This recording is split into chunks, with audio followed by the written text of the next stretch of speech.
सेठ के रन मारे हलो भाई का सेठ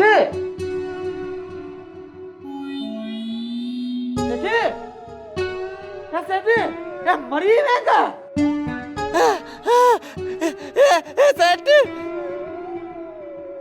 सेठ बेचारो गुजारे हो ए भाई मारे नहीं का सेठ ए तो ही तो मुझे अकेलो सहारो है गुजारो दो गुजारो काती लगा तू वही का ये तू पाना है ये मुंह जो तो जो रू है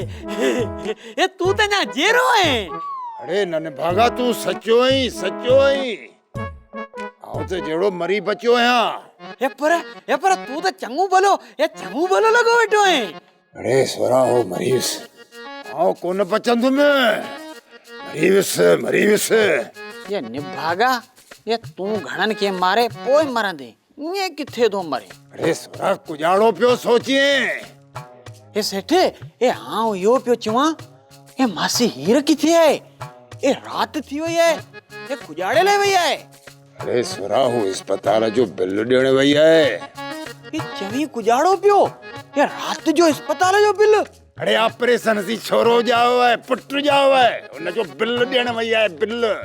ये सेठे ये पोत तो क्या मुबारक हो जानी ये पुट जाए ये मुबारक हो जानी ए धूड़ भैया तुझे मुंह में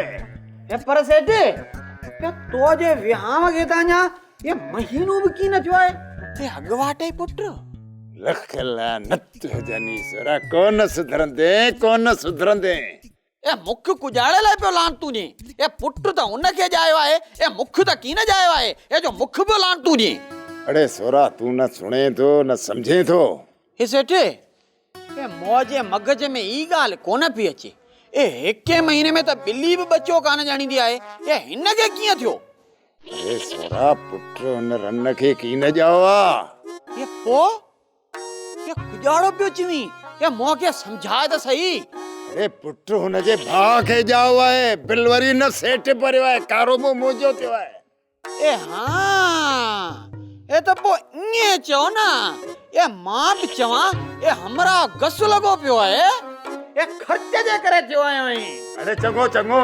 तू वनी अंदर मर मुके आराम करने दे हल मर वनी अंदर हल ए पाण मच्चदे मरियो पियो आई हां वनी अंदर मरा ए हां भी मच्चदे बैठो आया ओते सड़ी मर